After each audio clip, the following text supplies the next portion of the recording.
الحمد لله رب العالمين والعاقبة للمتقين والصلاة والسلام على سيد الأنبياء والمرسلين محمد وآله وصحبه أجمعين ومن تبعهم بإحسان إلى يوم الدين.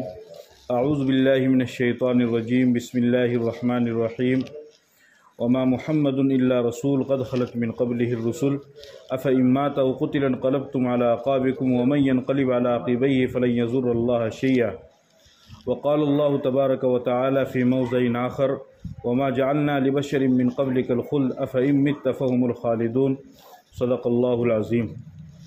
درود شریف پڑھیں. اللهم صل على محمد وعلى آل محمد كما صليت على إبراهيم وعلى آل إبراهيم إنك حميد مجيد. اللهم بارك على محمد وعلى آل محمد كما باركت على إبراهيم وعلى آل إبراهيم إنك حميد مجيد. محترم بزرگوں اور دوستو، معزز علماء کرام، جیسا کہ آپ حضرات کو معلوم ہے کہ ہمارا یہ معمول چلا آ رہا ہے کہ ہم سب حضرات مل کر ماہانہ مجلس ذکر کو منعقد کرتے ہیں، اور وہ ہر مہینے کی آخری جمعے میں منعقد ہوتی ہے. لیکن آج آخری جمعہ بھی نہیں ہے، اور آج کے دن مجلس ذکر منعقد کی گئی. اس کی وجہ یہ ہے کہ ہم نے اس کام کو، مجلس ذکر کا آغاز 12 وفات ربیع الاول کے مہینے سے شروع کیا تھا. تو اس مناسبت سے اس مہینے آج کے دن الحمدللہ ہمارے اس مبارک عمل کو 1 سال مکمل ہو چکا ہے. اللہ تعالیٰ اس کو اپنی بارگاہ میں قبول فرمائے. تو چونکہ 12 وفات کی نسبت سے ہی اس مبارک عمل کا آغاز ہوا، اور جو بحمدللہ جاری رہا یہاں تک کہ لاک ڈاؤن جیسے خطرناک ماحول کے اندر بھی اگرچہ قلیل وقت میں اس کام کو کیا گیا، لیکن بحمدللہ یہ کام چالو رہا.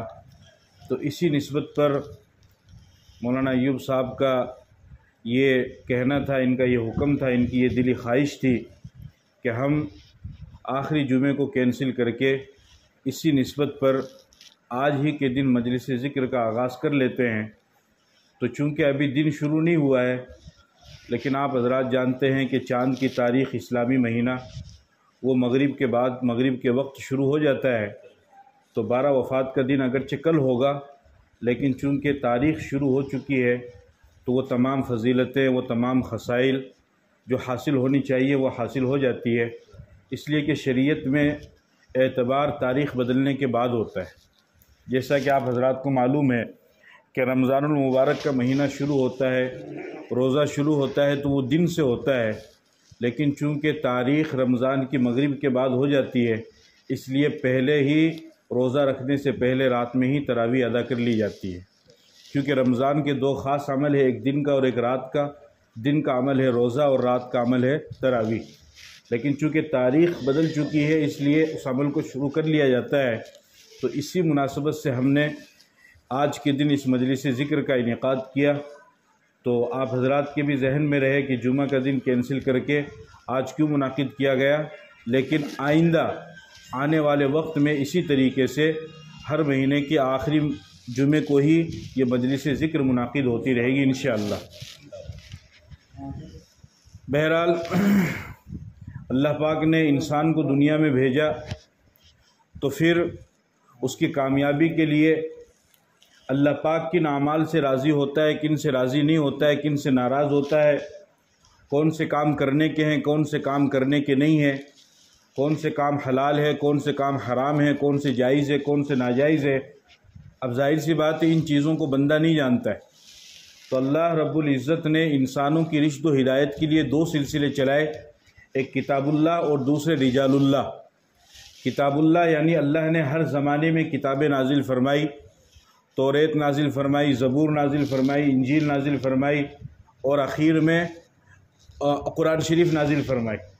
اسی کے ساتھ ساتھ میں اللہ نے دوسرا سلسلہ چلایا رجال اللہ کا، یعنی کتاب اللہ کے ساتھ ساتھ میں اللہ نے انبیاء کو بھی مبعوث فرمایا، اور کتاب میں حکم دیا کرنا کس طریقے سے ہے وہ نبی کو دیکھ کر کرنے کا حکم دیا.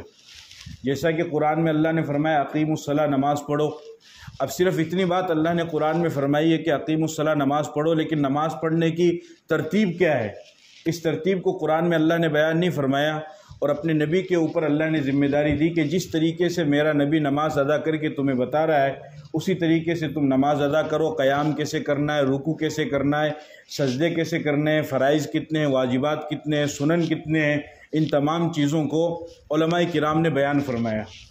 ہر زمانے میں اللہ پاک بھیجتے رہے پیغمبر کو، پیغمبر زمانے میں آتے رہے اور قوم کی رشد و ہدایت کے لیے کام کرتے رہے، محنت کرتے رہے، دعوت و تبلیغ کا کام کرتے رہے اور لوگوں کو کلمہ توحید پر کھڑا کرتے رہے۔ آخر میں جب حضرت عیسیٰ علیہ السلام دنیا سے تشریف لے گئے تو عیسیٰ علیہ السلام نے یہاں پر رک کر یہ بات سمجھ لینی چاہیے کہ ہر نبی نے اپنی قوم کو ہمارے نبی پاک صلی اللہ علیہ وسلم کے آنے کی بشارت دی اور اس کی تصدیق بھی فرمائی، اور خود اللہ تعالیٰ نے قرآن کریم میں اس کا اقرار اور وعدہ بھی نبیوں سے کیا کہ جب میرا نبی تمہارے درمیان آئے تو تم کو ان کی تصدیق بھی کرنی ہے اور ان کی تائید بھی کرنی ہے۔ وَإِذْ أَخَذَ اللَّهُ مِيثَاقَ النَّبِيِّينَ لَمَا آتَيْتُكُم مِّن كِتَابٍ وَحِكْمَةٍ ثُمَّ جَاءَكُمْ رَسُولٌ مُصَدِّقٌ لِّمَا مَعَكُمْ لَتُؤْمِنُنَّ بِهِ وَلَتَنصُرُنَّهُ، اس بات کا اقرار کرو کہ تم اس کے اوپر ایمان بھی لاؤ گے اور تم اس کی مدد بھی کرو گے۔ حضرت عیسیٰ علیہ السلام نے بھی فرمایا وَإِذْ قَالَ عِيسَى ابْنُ مَرْيَمَ يَا بَنِي إِسْرَائِيلَ إِنِّي رَسُولُ اللَّهِ إِلَيْكُمْ مُصَدِّقًا لِمَا بَيْنَ يَدَيَّ مِنَ التَّوْرَاةِ وَمُبَشِّرًا بِرَسُولٍ يَأْتِي مِن بَعْدِي اسْمُهُ أَحْمَدُ، فرمایا کہ اے بنی اسرائیل کے لوگوں، میرے بعد ایک نبی آنے والا ہے، ایک رسول آنے والا ہے کہ جس کا نام احمد ہوگا۔ جب وہ آئے تو تمہیں اس کے اوپر ایمان لانا ہے اور اس کے احکام کو اور اس کی دعوت کو اور اس کے کلمے کو قبول کرنا ہے۔ تو ہر نبی نے بتلایا۔ حضرت عیسیٰ علیہ السلام کے جانے کے تقریباً 600 یا 650 سال کے بعد کوئی نبی دوسرا دنیا میں نہیں آیا، اور ہر طرح کی کفر اور شرک اور ضلالت اور گمراہی اور بدعات اور ہر طرح کا گناہ، زنا، قتل، چوری، شراب، ڈکیتی، بیٹیوں کو زندہ درگور کرنا، بیویوں پر ظلم کرنا، ماں باپ کے حقوق کو تلف کرنا، دوسروں کے حقوق کو دبا جانا اور معمولی بات پر لڑائی کرنا، قتل و غارت گری کرنا، خون خرابہ کرنا، معمولی بات پر برس تک لڑائی کا جاری رکھنا، اور مرتے وقت اپنی آنے والی اولاد کو، نسل کو وصیت کرنا کہ تمہیں اس لڑائی کو ختم نہیں کرنا ہے۔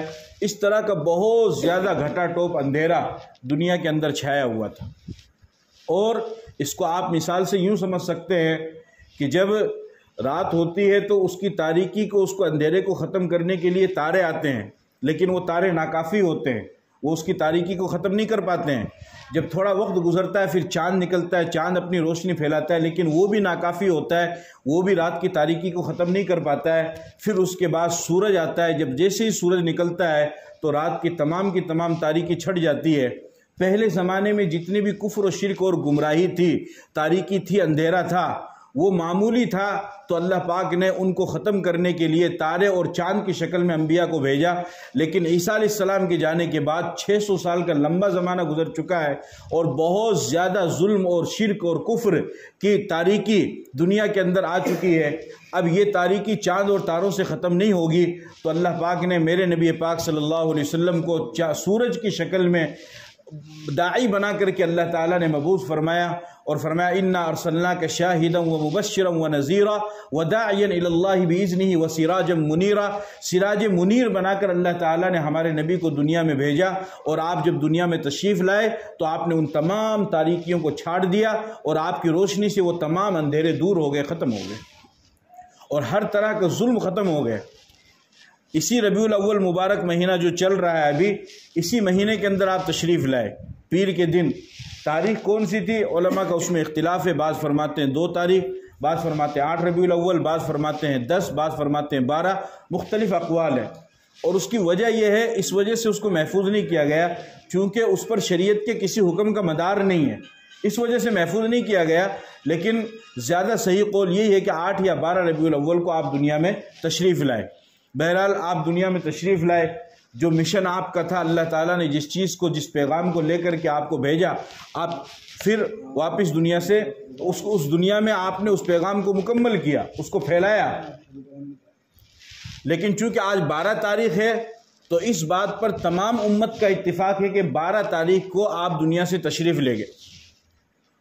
چونکہ ولادت میں تو پھر بھی اختلاف ہے کہ 8 کو ہے یا 12 کو ہے یا 2 کو ہے یا 9 کو ہے یا 10 کو ہے، لیکن وفات میں کسی کا اختلاف نہیں ہے۔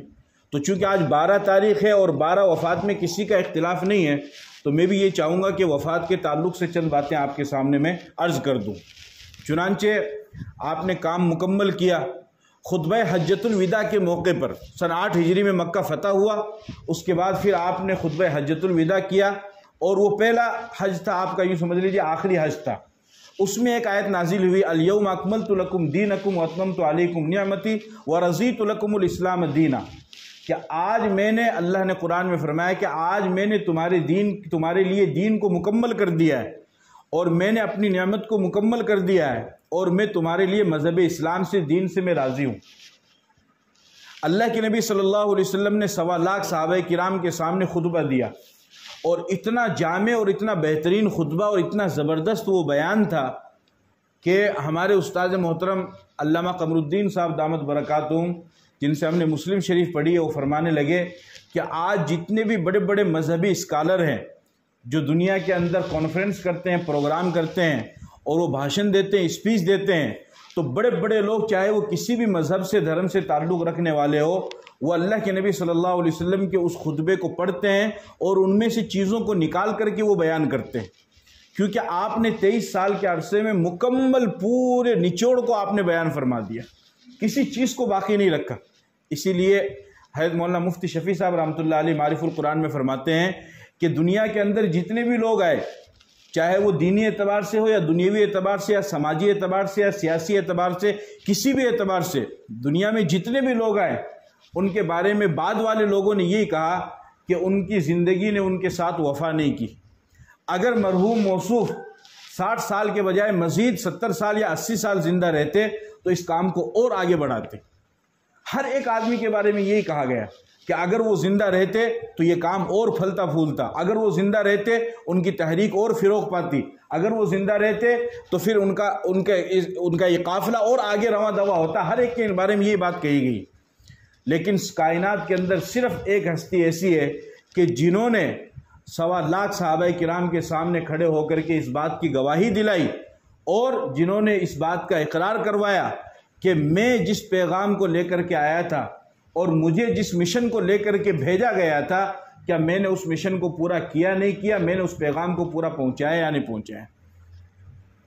اور 1.25 لاکھ صحابہ کرام نے اس بات کی باقاعدہ گواہی دی، اور قیامت تک آنے والا ہر آدمی اس بات کی گواہی دے گا کہ نہیں، اس ہستی نے اس مشن کو، اس پیغام کو پورا مکمل طور پر پہنچایا، اور وہ صرف ایک ہستی ہے، میرے اور آپ کے نبی محمد صلی اللہ علیہ وسلم، اس کے علاوہ کوئی نہیں، ورنہ بات ادھوری رہ جاتی ہے، ہر انسان کی خواہش دل میں رہ جاتی ہے۔ آپ علیہ الصلوۃ والسلام نے 1.25 لاکھ صحابہ کرام کے سامنے کھڑے، بڑا بہترین خطبہ ہے، آپ اس کو پڑھیں گے آپ کو خود کو محسوس ہوگا۔ لا فضل لعربی علی اسود ولا اسود علی احمر الا التقوی، سنو آج کے بعد کسی عربی کو کسی اجمی پر کوئی فضیلت نہیں۔ عرب والے کسی کو کچھ سمجھتے ہی نہیں ہیں، عرب والے دوسروں کو تو عجمی کہتے ہیں، عجمی عربی میں کہتے ہیں گونگے کو، وہ کہتے ہیں کہ زبان تو صرف ہمارے پاس میں ہے، باقی تو سب گونگے ہیں، باقی تو کچھ جانتے نہیں ہیں، کچھ سمجھتے نہیں ہیں۔ عرب والے جلدی اپنا امام کسی کو تسلیم نہیں کرتے ہیں، لیکن آپ نے اس چیز کو ختم کیا۔ اور اسی طریقے سے آپ نے فرمایا کہ کالے کو، گورے کو کالے پر کوئی فضیلت نہیں ہے، عرب کو عجم پر کوئی فضیلت نہیں ہے۔ جس کے پاس ایمان ہوگا اور دل میں تقوی ہوگا وہ اللہ کی نظر میں باعزت ہوگا، اور جس کے پاس ایمان نہیں ہوگا اور دل میں تقوی نہیں ہوگا، وہ چاہے کسی بھی قبیلے سے تعلق رکھتا ہو، چاہے عرب کا رہنے والا ہو، چاہے مالدار ہو، چاہے خوبصورت ہو، کیسا بھی ہو، اللہ کی نظر میں وہ کامیاب نہیں، وہ ہے ہی نہیں۔ چیزوں کو آپ نے ختم فرمایا، اور فرمایا کہ اللہ کی قرب اور رضا کا تعلق انسان کی ایمان اور اس کے تقوی کے ساتھ میں۔ عورتوں کے حقوق کے بارے میں فرمایا، ان دماءکم واموالکم واعراضکم حرام علیکم کحرمت یومکم ھذا شہرکم ھذا فی بلدکم ھذا، جیسے آج کا مہینہ حرمت کا ہے، یہ شہر حرمت کا ہے، اس طریقے سے فرمایا کہ تمہارا آپس میں خون، آپس میں مال، تمہاری جانیں، یہ آپس میں عزت کرنے کی چیزیں ہیں، چھوٹی چھوٹی باتوں پر یہ نہیں کرنا ہے۔ لا تجعلوا بعدی کفارا یضرب بعضکم رقاب بعض، میری امت کے لوگوں میرے بعد کافروں والا عمل نہ کرنا کہ تم آپس میں معمولی بات پر ایک دوسرے کی گردن مارنے لگ جاؤ۔ لمبا خطبہ ہے، میں تو مختصر جملے آپ کو بتلا رہا ہوں۔ اس کے بعد پورا خطبہ دینے کے بعد صحابی فرماتے ہیں جس اونٹنی پر آپ خطبہ دے رہے تھے، جو آپ کی نکیل کو پکڑ کے رکھا تھا، وہ صحابی فرماتے جس طریقے سے اس کو آواز آ رہی تھی 1.25 لاکھ نمبر پہ جو صحابی موجود تھا اسی طریقے سے اس کو بھی آواز پہنچ رہی تھی. یہ آپ کا معجزہ تھا، کرامت تھی. اسی طریقے سے مائک وائک کا کوئی انتظام نہیں. پھر آخر میں آپ نے اس خطبے میں فرمایا الا هل بلغت، کہ میرے صحابہ یہ بتاؤ جس پیغام کو اللہ نے مجھے لے کر کے بھیجا کیا میں نے پہنچا دیا؟ 3 مرتبہ آپ نے پوچھا. تو تمام صحابہ نے بیک زبان ہو کر کے کہا بلغت یا رسول اللہ، اے اللہ کے رسول، جس پیغام کو اللہ نے لے کر بھیجا آپ کو، آپ نے مکمل طور پر بغیر کسی کمی بیشی کے حذف و اضافہ کے صحیح امانت اور دیانت کے ساتھ ہم تک پہنچا دیے. اس میں کوئی آپ نے کمی نہیں کی ہے. جو پیغام آپ کو دیا گیا اللہ کی طرف سے آپ نے پہنچا دیا. وہ تھا نا یا ایھا المدثر قم فانذر وربک فکبر، بس کھڑے ہو جاؤ، کام شروع کرو. وانذر عشیرتک الاقربین، اپنے گھر والوں سے کام شروع کرو. یا ایھا الرسول بلغ ما انزل الیک من ربک، جو آپ کو حکم دیا گیا اس کی تبلیغ شروع کرو، جو آپ پر نازل کیا گیا اس کی تبلیغ شروع کرو. ان لم تفعل فما بلغت رسالتہ، نہیں کرو گے تو آپ نے رسالت کے حق کو ادا نہیں کیا. تو آپ نے فرمایا میں نے پہنچا دیا. تمام صحابہ نے بیک زبان کہا بلغت یا رسول اللہ، آپ نے مکمل طور پر ادائی ایمانداری کے ساتھ آپ نے پیغام پہنچا دیا. اس کے بعد آپ صلی اللہ علیہ وسلم نے اشارہ کیا، اللہ کو بھی مخاطب بنایا اور صحابہ کو بھی مخاطب بنایا. اور ہمارے استاد محترم حضرت اقدس حضرت مولانا مفتی سعید احمد صاحب پالنپوری رحمۃ اللہ علیہ نے بخاری شریف کے سبق میں وہ اشارہ کر کے بھی بتایا. آپ میری طرف دیکھو، میں آپ کو ہی بتاتا ہوں. حضرت نے فرمایا اس طریقے سے اللہ کے نبی نے اشارہ فرمایا، یہ انگلی تھی اس طرح اللہ کی طرف، سامنے صحابہ تھے، اور یوں فرمایا اللہم اشہد 3 مرتبہ، اللہم اشہد اللہم اشہد، کہ اللہ جس پیغام کو تو نے مجھے دے کر بھیجا تھا میں نے پہنچا دیا ہے. صحابہ بھی گواہی دے رہے ہیں، اللہ تو بھی اس بات پر گواہ رہے.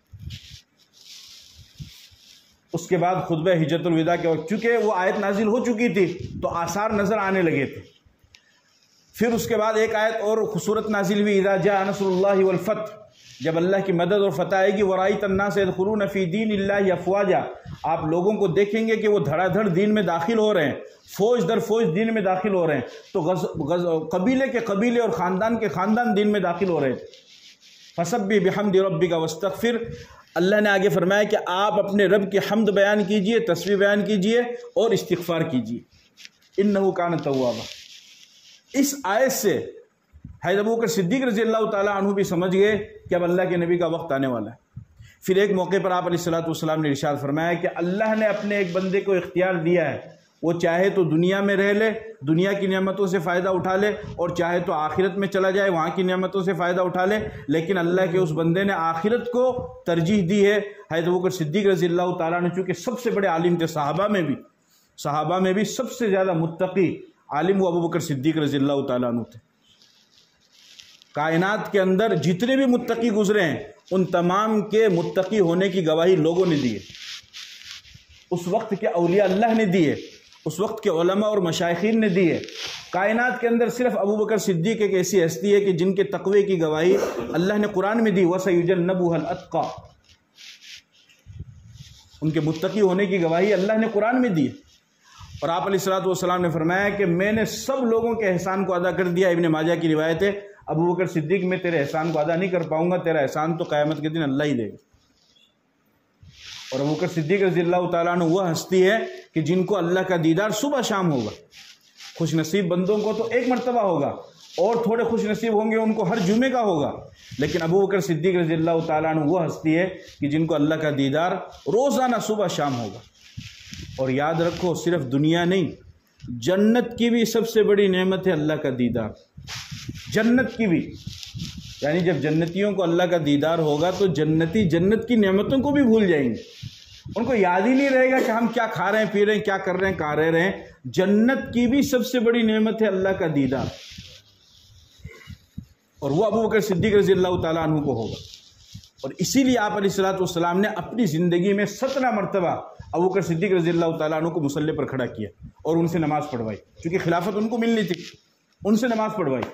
تو ایک موقع پر کہا بھی کسی نے کہ کسی اور کو، فرمایا کہ اللہ نے منع کر دیا ہے، اللہ نے مجھے منع کر دیا ہے کہ ابو بکر کے علاوہ آپ کی مصلی پہ کوئی دوسرا کھڑا ہی نہیں ہونا چاہیے. پھر اللہ کے نبی صلی اللہ علیہ وسلم کے ماہ سفر کے اخیر میں آپ کے سر میں درد شروع ہوا ہلکا ہلکا، پھر بخار بھی ہونے لگا، تقریباً 13 یا 14 دن تک آپ بیمار رہے۔ پھر ربیع الاول کا مہینہ آیا، اس میں بھی آپ بیمار رہے۔ تو آپ نے چونکہ شادیاں کی تھی تو تمام ازواج مطہرات کی باری ہوتی تھی، آپ باری باری جاتے تھے، انصاف اس وقت بھی برقرار رکھا۔ اخیر میں آپ علیہ الصلوۃ والسلام نے فرمایا کہ دیکھو میرا جی چاہتا ہے، میرا شاید اب آخری وقت ہے، تو میں چاہتا ہوں کہ میں حضرت عائشہ کے پاس رہوں، ان کے روم میں، ان کے کمرے میں رہوں، اگر آپ اجازت دیں۔ تو تمام ازواج مطہرات نے بیک وقت کہا کہ نہیں، ہماری طرف سے اجازت ہے، آپ وہاں پر رہ سکتے ہیں۔ تو آخر کے ایام آپ نے وہاں پہ گزارے۔ پھر اس کے بعد آپ کی بیماری اور زیادہ شروع ہوئی، بڑھتی گئی، آپ لوگوں کے سہارے سے نماز پڑھانے کے لیے تشریف لاتے رہے، اور جب آپ نہیں آتے تھے تو ابوبکر صدیق رضی اللہ تعالیٰ عنہ لوگوں کو نماز پڑھاتے تھے۔ جب بیماری زیادہ ہوئی، وقت زیادہ قریب آیا، حضرت عائشہ رضی اللہ تعالیٰ عنہا نے مسواک منگائی اور مسواک چبا کر کے آپ مسواک کرنے لگے، اور چونکہ بخار تیز تھا تو آپ ٹھنڈے یعنی وہ جو پانی ہے نا، اس پانی میں ہاتھ ڈالتے تھے اور اپنے چہرے پر، ماتھے پر آپ پھیر لیا کرتے تھے تاکہ بخار کی تپش کم ہو جائے۔ لیکن بہرحال اللہ کو منظور تھا۔ پھر وہ وقت آیا 12 ربیع الاول کہ آپ دنیا سے تشریف لے گئے، اور وہ تو جانا ہی تھا، چونکہ آپ کی ہستی ایسی ہے، اچھی طرح سمجھنا اس بات کو، آپ کی ہستی ایسی ہے کہ کائنات میں کسی کی ہستی نہیں ہے، آپ کی ذات ایسی ہے کہ کائنات میں کسی کی ذات نہیں ہے، آپ کی شان ایسی ہے کہ کائنات میں کسی کی شان نہیں ہے، لیکن اس کے باوجود بھی آپ بندے ہیں، خدا نہیں ہے۔ سمجھ رہے؟ اس کے باوجود بھی آپ بندے ہیں، خدا۔ تو شان اور ہستی اور ذات، عظمت، رفعت، بلندی، تمام چیزوں کے ہونے کے باوجود بھی موت بندے کا مقدر ہے، وہ چاہے کوئی بھی ہو، موت بندے کا مقدر ہے۔ اشہد ان لا الہ الا اللہ، دوسرا جز کیا ہے؟ واشہد ان محمدًا عبدہ ورسولہ۔ میں اس بات کی گواہی دیتا ہوں کہ آپ اللہ کے بندے ہیں۔ رسالت کا اقرار بعد میں ہے، پہلے کس کا ہے؟ عبدیت کا ہے۔ تو محمد مصطفیٰ صلی اللہ علیہ وسلم بہت بڑی ہستی ہیں، لیکن خدا نہیں ہے، اور بندہ جو بھی ہوگا اسے موت آئے گی۔ صرف خدا کی ہستی ایسی ہے کہ اسے موت نہیں آتی ہے، اس کے علاوہ جو بھی بندہ ہوگا، یہاں تک کہ آپ کو بھی موت آئی اور آپ دنیا سے تشریف لے گئے۔ قرآن میں اللہ نے فرمایا وما جعلنا لبشر من قبلک الخلد، کہ اے نبی جی آپ سے پہلے کائنات میں کوئی ایسا ہوا ہی نہیں کہ جو ہمیشہ رہے۔ تو وہ جو وجہ کائنات ہے، جو تخلیق کائنات ہے، جو مقصد کائنات ہے، جن کے لیے اللہ نے دنیا کو بسایا، سجایا، سارے عالم کو سنوارا، جب وہ دنیا سے چلے گئے تو ان سے پہلے اور ان کے بعد کائنات میں کوئی دوسرا ایسا نہیں ہے کہ جو یہ دعویٰ کرے کہ میں ہمیشہ دنیا میں رہوں گا۔ نہیں، سوال ہی پیدا نہیں ہوتا۔ آپ صلی اللہ علیہ وسلم کے انتقال کے بعد آیا ملک الموت، روح قبض کرنے لگا، تو سکرات کی تکلیف تو ہوتی ہے، آپ کو بھی تکلیف محسوس ہوئی، اور آپ اس وقت یہ دعا کر رہے تھے اللہم الرفیق الاعلیٰ، کہ اللہ مجھے اپنے پاس بلا لے اور مجھے بلندی عطا فرما۔ آپ یہ دعا کر رہے تھے، اور اسی طریقے سے عائشہ رضی اللہ تعالی عنہا کے اس میں قدم مبارک پر آپ کا سر تھا، اور اسی میں آپ علیہ الصلوۃ والسلام نے جان دے دی۔ اس سے پہلے حضرت فاطمہ رضی اللہ تعالی عنہا کو آپ نے بلایا اور ایک بات کہی۔ حضرت فاطمہ پہلے تو رونے لگی، پھر دوبارہ بلایا، پھر ایک بات کہی تو پھر وہ ہنسنے لگی۔ انتقال کے بعد کسی نے پوچھا کہ کیا معاملہ تھا؟ آپ پہلے تو رو رہی تھی، پھر ہنسنے لگی۔ حضرت فاطمہ رضی اللہ تعالیٰ عنہ نے فرمایا کہ مجھے بلا کر کے میرے ابا جان نے یوں کہا کہ شاید اب میرا وقت آ چکا ہے، میں دنیا سے جاؤں گا، تو اس بات پر مجھے غم ہوا، میں رونے لگی۔ پھر میرے ابا جان نے مجھے یوں بھی کہا کہ تجھے گھبرانے کی ضرورت نہیں ہے، میرے جانے کے بعد دنیا سے مجھ سے سب سے پہلے ملاقات تو ہی کرے گی۔ تو اس بات پر مجھے خوشی بھی ہو گئی کہ میں اپنے ابا جان سے ملاقات کروں گی جلدی جنت۔ وہ تو جنت کے عورتوں کی سردار ہے نا، سیدۃ النساء اہل الجنہ فاطمہ، اور جنت کی عورتوں کی سردار ہے فاطمہ، ہر امام خطبے میں کہتا ہے، ہر جمعے میں۔ اور چنانچہ 6 مہینے کے بعد حضرت فاطمہ کا انتقال بھی ہو گیا۔ آپ علیہ الصلوۃ والسلام کے انتقال کے بعد صحابہ اپنے آپ پر قابو نہیں کر پائے، اور کیسے کرتے؟ جو صحابہ آپ کے وضو کا پانی نیچے نہیں گرنے دے رہے ہیں، جو صحابہ آپ کے تھوک کو نیچے نہیں گرنے دیتے، اور جو اس طریقے سے مجمع میں بیٹھتے تھے کہ جیسے کانہم علی رؤوسہم الطیر، طیور، کہ ان کے سروں کے اوپر پرندے بیٹھے ہوئے ہیں، کبھی نظروں سے نظر نہیں ملاتے تھے، اور کبھی کسی طرح کے اپنے اوپر جو جان نچھاور کرنے والے تھے، مال نچھاور کرنے والے تھے، اپنی آل اولاد کو اپنا سب کچھ قربان کرنے والے تھے، وہ صحابہ کیسے اس غم کو برداشت کرتے؟ حضرت عمر رضی اللہ تعالیٰ عنہ تو غصہ ہو گئے، فرمایا کہ خبردار اگر کسی نے یہ کہا کہ محمد کا انتقال ہو گیا ہے تو میں اس کی گردن اڑا دوں گا۔ وہ گئے ہیں موسیٰ علیہ السلام کی طرح کوہ طور پر، اللہ کے پاس گئے ہیں، واپس آئیں گے، پھر بات کریں، پھر آئیں گے دنیا کے اندر، کوئی خبر نہیں پھیلائے گا۔ حضرت علی رضی اللہ تعالیٰ عنہ نے فرمایا کہ اے اللہ کے نبی، اگر آپ نے ہمیں منع نہ کیا ہوتا میت پر رونے سے تو آج ہم دنیا والوں کو رو کر بتاتے کہ محبوب کی جدائی پر رویا کیسے جاتا ہے اور آنسو کیسے بہائے جاتے ہیں، اشکوں کے سمندر کیسے بہائے جاتے ہیں۔ ابوبکر صدیق رضی اللہ تعالیٰ عنہ کو پتہ چلا، خبر چلی کہ حضور کا انتقال ہو گیا ہے، جلدی جلدی آئے گھوڑے پر، بنی ساعدہ میں تھے وہ، آئے، دیکھا، ماتھے کو چوما، صحابہ کو کنٹرول کیا۔ بڑا مشکل مرحلہ تھا، بڑا مشکل مرحلہ تھا۔ آپ تھوڑی دیر کے لیے تصور کیجئے کہ جو صحابہ اپنا سب کچھ ایک نبی کے اوپر قربان کرنے والے تھے، ان کو جب یہ خبر ملی کہ ان کا انتقال، ان کے دل پہ کیا گزری، آپ خود اندازہ کیجئے۔ بڑا مشکل مرحلہ تھا۔ ابوبکر صدیق رضی اللہ تعالیٰ عنہ وہ ہستی ہے کہ جنہوں نے تمام کو کنٹرول کیا، سب کو کنٹرول کیا۔ اسی لیے حضرت ابوبکر ان سے حضرت عمر رضی اللہ تعالیٰ عنہ فرمایا کرتے تھے کہ ابوبکر تم ایک کام کرو، مجھے میری ساری نیکیاں لے لو اور دو دن کے کام وہ کر دو، غار ثور والی رات وہ مجھے دے دو اور وفات النبی کا پہلا دن وہ مجھے دے دو۔ حضرت عائشہ رضی اللہ تعالیٰ عنہ لیٹی ہوئی تھی حضور کے ساتھ میں، تو ایک موقع پر حضرت عائشہ نے پوچھا، بادل تارے نظر آ رہے تھے، تو تارے تو بہت سارے ہوتے ہیں، کوئی گر نہیں سکتا۔ حضرت عائشہ نے پوچھا، اللہ کے رسول، دنیا میں کوئی ایسا ہے کہ جس کی نیکیاں تاروں سے بھی زیادہ ہے؟ تو آپ نے فرمایا ہاں، بولو بتاؤ کون ہے؟ آپ نے فرمایا عمر۔ تو حضرت عائشہ کو تو دھچکا لگا کہ بھئی میرا باپ ابوبکر کا نام نہیں لیا ہے، عمر کا نام لیا ہے۔ تو حضور نے محسوس کیا کہ حضرت عائشہ کو ایسا لگ رہا ہے، تو آپ نے فرمایا للیلۃ ابی بکر خیر من حسنات عمر، عائشہ گھبرانے کی بات نہیں، تیرے باپ ابو بکر کی ایک رات کی نیکیاں غار ثور والی عمر کی ساری نیکیوں سے زیادہ بھاری ہے۔ تو وفات النبی کا پہلا دن منکرین زکوٰۃ پیدا ہو گئے کہ ہم زکوٰۃ نہیں دیں گے، اور دلیل کیا تھی؟ خذ من اموالہم صدقۃ تطہرہم وتزکیہم بہا وصلی علیہم۔ اللہ نے قرآن میں نبی سے کہا کہ آپ ان سے زکوٰۃ لیجئے، نبی نہیں، ہم زکوٰۃ نہیں دیں گے۔ ابوبکر صدیق نے فرمایا واللہ لو منعونی عقالا كانوا يؤدونه فی زمن رسول اللہ صلی اللہ علیہ وسلم لأجاہدنہم وفی روایت لأقاتلنہم، ترمذی کی روایت ہے۔ فرمایا کہ خدا کی قسم، اگر ایک بکری کی نکیل سے بھی، رسی سے بھی تم نے زکوٰۃ میں دینے سے منع کر دیا، میں تمہارے خلاف مقابلہ کروں گا، زکوٰۃ دینی پڑے گی۔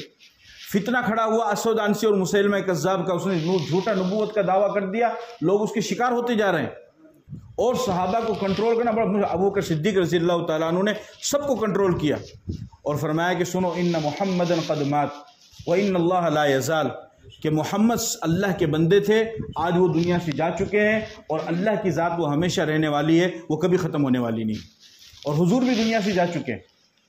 چنانچہ پھر صحابہ کو کنٹرول کیا اور حضور صلی اللہ علیہ وسلم کی تجہیز و تکفین کی گئی، آپ کو غسل دیا گیا، اور اسی طریقے سے پھر آپ کی نماز جنازہ بھی ادا کی گئی۔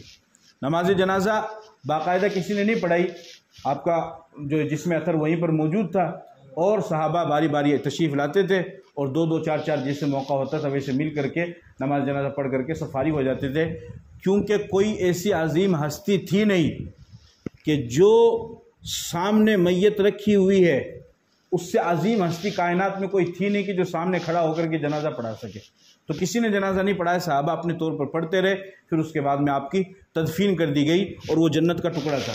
ما بین بیتی و منبری روضۃ من ریاض الجنہ، فرمایا کہ میرے ممبر اور میرے اس گھر کے درمیان کا یہ جو حصہ ہے، یہ جنت کا باغ، اس کو ریاض الجنہ بولتے ہیں، جو لوگ عمرہ حج کرنے کے لیے گئے ان کو معلوم ہے، اس کو ریاض الجنہ بولتے ہیں۔ تو آپ کی گویا کہ مٹی وہیں سے اٹھائی گئی تھی، چونکہ نبی کا جو خمیر بنایا جاتا ہے وہ جنت کی مٹی سے بنایا جاتا ہے، عام لوگوں کا تو یہ جو ہے نا منہا خلقناکم وفیہا نعیدکم، اسی مٹی سے ہم نے تمہیں پیدا کیا اور اسی میں لوٹائیں گے۔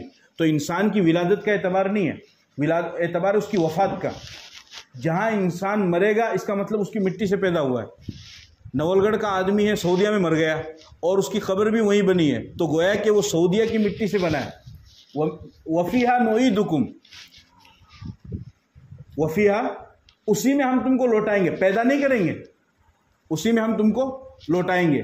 تو نبی کا جو خمیر بنتا ہے، تو ہمارا تو خمیر بنا ہے عام مٹی سے، اب ہو سکتا ہے کوئی پیدا ہوا ہو نول گڑھ میں، لیکن میری قبر جہاں بنے گی تو اصل میرا خمیر وہیں کا ہے، وہیں پہنچے گا، اللہ وہیں پہنچ۔ اقبال نے کہا نا، پہنچی خاک وہیں پہ جہاں کا خمیر تھا، اس شعر کا یہی مطلب ہے۔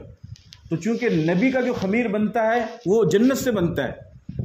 اس کو مثال سے سمجھیے آپ، اسماعیل علیہ السلام کو ذبح کیا، نہیں ذبح ہوئے، ان کے بدلے میں مینڈا آیا، کہاں سے آیا؟ مینڈا کہاں سے آیا؟ جنت سے کیوں آیا؟ دنیا میں مینڈے نہیں تھے، جنت سے اس لیے آیا چونکہ اسماعیل علیہ السلام کو قربان کرنا تھا، لیکن وہ تو اللہ کا امتحان تھا۔ تو اب جو چیز اسماعیل علیہ السلام کی جگہ پہ قربان ہوگی تو وہ بھی ایسی جگہ سے آنی چاہیے جہاں سے ان کا خمیر بنا ہے۔ تو نبی کا خمیر بنتا ہے جنت سے، تو لہٰذا مینڈا بھی اللہ نے جنت سے بھیجا۔ تو آپ کی جو جگہ ہے وہیں پر آپ کو دفن کیا گیا۔ تو یہ 12 ربیع المختصر سے میں نے آپ کو بتلایا، تقریر تو بہت لمبی ہو جائے گی، مختصر سی چند باتیں آپ نے بتلائی ہے۔ آپ دنیا سے تشریف لے گئے اور اپنی امت کے لیے آپ ہمیشہ دعا کرتے رہے، اور آخر میں آگے بھی آپ اپنی امت کے لیے دعا فرماتے رہیں گے۔ اور آپ علیہ السلام نے فرمایا کہ میری امت کے لوگوں، شرک مت کرنا، اس کے علاوہ کوئی بھی گناہ ہوگا تو میں اللہ سے معافی کرواؤں گا۔ بلکہ آپ نے فرمایا من کان فی قلبہ مثقال ذرۃ من ایمان دخل الجنہ، کہ ذرہ برابر بھی اگر کسی کے دل میں ایمان ہوگا تو وہ جنت میں داخل ہوگا۔ ذرہ آپ جانتے ہیں کس کو کہتے ہیں؟ ذرہ کی علماء نے 2 تشریح کی ہے، ایک ہے اصغر من النمل، نمل کہتے ہیں چونٹی کو، چونٹی میں جو سب سے چھوٹی چونٹی ہوتی ہے نا، سب سے چھوٹی چونٹی، بالکل معمولی سی، فرمایا کہ اتنا سا بھی اگر ایمان کوئی لے کے آ جائے گا تو اس کو کامیابی مل جائے گی، یعنی وہ جنت میں داخل ہو جائے گا۔ دوسری علماء نے تشریح کی ہے کہ یہ جو آپ نے دیکھا ہوگا جب سردی کا زمانہ ہوتا ہے تو ایک کھڑکی کھول دیتے ہیں، اس کھڑکی میں سے تھوڑی سی دھوپ آتی ہے، تو اس میں جو روا سا اٹھتا ہے نا، وہ جو روا سا اٹھتا ہے نا، جو بالکل معمولی سا رہتا ہے، علماء فرماتے ہیں کہ اگر اس معمولی سے روئے کے برابر بھی کوئی ایمان بچا کے لے جائے گا تو اس کی مغفرت کیا، نبی کی سفارش کے لیے، اس کی مغفرت کے لیے اور جنت میں داخلے کے لیے کافی ہو جائے گا۔ تو ہمارے نبی پاک صلی اللہ علیہ وسلم دنیا سے جا چکے ہیں، ہمیں اس موقع پر یہ عہد کرنا ہے کہ ہم اپنے نبی کی سنتوں پر عمل کرنے والے ہوں گے، کھانے میں، پینے میں، اٹھنے میں، بیٹھنے میں، سونے میں، لیٹنے میں، اپنی زندگی کے ہر گوشے میں، اور زیادہ سے زیادہ درود شریف کی ہم کثرت کرنے والے ہوں گے، چونکہ اللہ کے نبی کے اتنے احسانات ہمارے اوپر ہیں کہ ہم اس کو شمار نہیں کر سکتے، اور اگر آپ کی وہ دعائیں ہمارے ساتھ نہ ہو تو ہم کبھی کے غرق ہو جائیں۔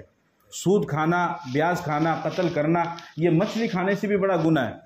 علماء کرام بیٹھے ہیں، آپ ان کو پوچھئے، بنی اسرائیل میں اللہ نے صرف مچھلی کھانے کی وجہ سے لوگوں کو بندر بنا دیا، وَجَعَلَ مِنْهُمُ الْقِرَدَةَ وَالْخَنَازِيرَ وَعَبْدَ الطَّاغُوتِ وَلَقَدْ عَلِمْتُمُ الَّذِينَ اعْتَدَوْا مِنْكُمْ فِي السَّبْتِ فَقُلْنَا لَهُمْ كُونُوا قِرَدَةً خَاسِئِينَ۔ ہفتے کے دن فرمایا بنی اسرائیل کو تمہیں مچھلی نہیں پکڑنی ہے، یہ نہیں کہا کہ مت کھانا، یہ کہا کہ تمہیں پکڑنی نہیں ہے، چونکہ ہفتے کے دن زیادہ آتی تھی تو اللہ کی طرف سے آزمائش تھی۔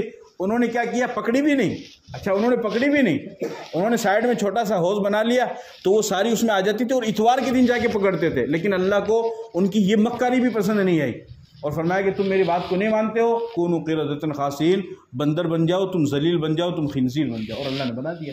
لیکن اتنے بڑے بڑے گناہ ہو رہے ہیں، قتل و غارت گیری ہو رہی ہے، خون خرابہ ہو رہا ہے، زمینوں پہ قبضہ ہو رہا ہے، دکانوں پہ قبضہ ہو رہا ہے، مکانوں پہ قبضہ ہو رہا ہے، اور اتنی کھلے عام بغاوت اور نافرمانی کی جا رہی ہے، لیکن اس کے باوجود نہ زمین پھٹ رہی ہے، نہ آسمان پھٹ رہا ہے، نہ فرشتے آ رہے ہیں، نہ اللہ کا عذاب آ رہا ہے۔ تو کیا سمجھتے ہیں؟ بزرگوں کی وجہ سے، وہ بھی ان کا بھی عمل دخل ہے، لیکن یہ نبی کی دعائیں جو ہمارے کام آ رہی ہیں۔ تو ہمارا یہ فرض ہے کہ ہم زیادہ سے زیادہ درود شریف پڑھیں، اس کے علاوہ کچھ نہیں۔ جتنا آپ درود شریف پڑھیں گے اتنا آپ کو فائدہ ہوگا۔ ہر بیماری کا علاج ہے درود شریف، ہر پریشانی کا حل ہے درود شریف، ہر مسئلے کا حل ہے درود شریف۔ جب کبھی کسی بھی مسئلے میں پھنس جاؤ، درود شریف پڑھو، انشاءاللہ اللہ تعالیٰ اس کو معاملے کو آسان کر دیں گے۔ اور ایک مثال اور سمجھیے آپ، جب انسان کوئی عمل کرتا ہے تو اللہ پاک اس کو دیکھتے ہیں، لیکن جب انسان درود شریف پڑھتا ہے تو وہ کیسا بھی ہو اللہ پاک اس کو نہیں دیکھتے ہیں، اللہ پاک یہ دیکھتے ہیں کہ میرے نبی پر درود بھیج رہا ہے تو اللہ تعالیٰ اس کے درود کو قبول فرما ہی لیتے ہیں ہر حال میں۔ جیسے مثال کے طور پر ایک آپ رستے میں جا رہے ہیں، آپ کی جیب سے بٹوا گر گیا، اس بٹوے میں پیسے بھی ہیں، آدھار کارڈ بھی ہے، ڈاکومنٹس بھی ہیں، ٹھیک ہے، پیچھے سے آپ جب گھر پہنچے آپ نے دیکھا میری جیب میں تو بٹوا ہے ہی نہیں. اب پیچھے سے ایک آدمی آیا, اس کے کپڑے پھٹے ہوئے ہیں, بال بکھرے ہوئے ہیں, منہ سے بدبو آ رہی ہے, ناخن بڑے بڑے ہو رہے ہیں, دیکھنے میں بھی وہ کیا نام ہے جولاہا سا لگ رہا ہے, بالکل انسان سا لگ ہی نہیں رہا ہے, لیکن وہ آپ کا بٹوا لے کے آیا ہے. تو مجھے بتاؤ آپ اس سے محبت کرو گے یا نہیں کرو گے؟ اس کے بال کو دیکھ کر, اس کی گندگی کو دیکھ کر نہیں, آپ یہ کہو گے یار یہ انسان چاہے کتنا ہی گندا ہو, کتنا ہی خراب ہو, لیکن یہ میرا سامان لے کے آیا ہے. اسی طریقے سے جب کوئی بندہ اللہ کے نبی پر درود پڑھتا ہے تو اللہ تعالیٰ درود کو ضرور قبول فرماتے ہیں. ایک مرتبہ درود پڑھنے پر اللہ کی طرف سے 10 مرتبہ رحمت نازل ہوتی ہے.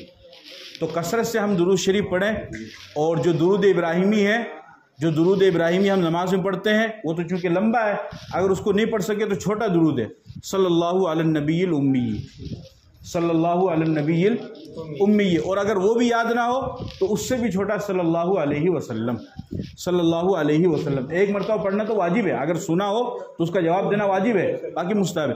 جتنا زیادہ آپ پڑھیں گے اتنے آپ کے درجات میں ترقی ہوتی چلی جائے گی, اور انشاءاللہ یہی ہمارے لیے مغفرت کا اور نجات کا ذریعہ بن جائے گا.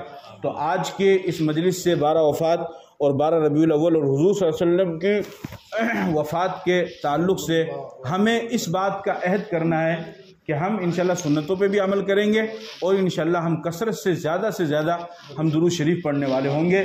تو یوں سمجھیے کسی درجے میں ہم اپنے نبی کا حق ادا کر پا رہے ہیں, ورنہ خالی یوں پروگرام کر لیں گے اور سن کر چلے جائیں گے تو اس سے کچھ بھی فائدہ ہونے والا نہیں ہے. چلتے پھرتے اٹھتے بیٹھتے ہر وقت زیادہ سے زیادہ درود شریف کا اہتمام کریں. آپ کے ذاتی مسائل بھی حل ہوں گے, اور پلس میں آپ کو ثواب بھی ملتا رہے گا, حضور کا قرب بھی آپ کو حاصل ہوتا رہے گا. اللہ تعالیٰ مجھے بھی اور آپ کو بھی, ہم سب کو زیادہ سے زیادہ عمل کرنے کی توفیق عطا فرمائے. وآخر دعوانا ان الحمد للہ رب العالمین.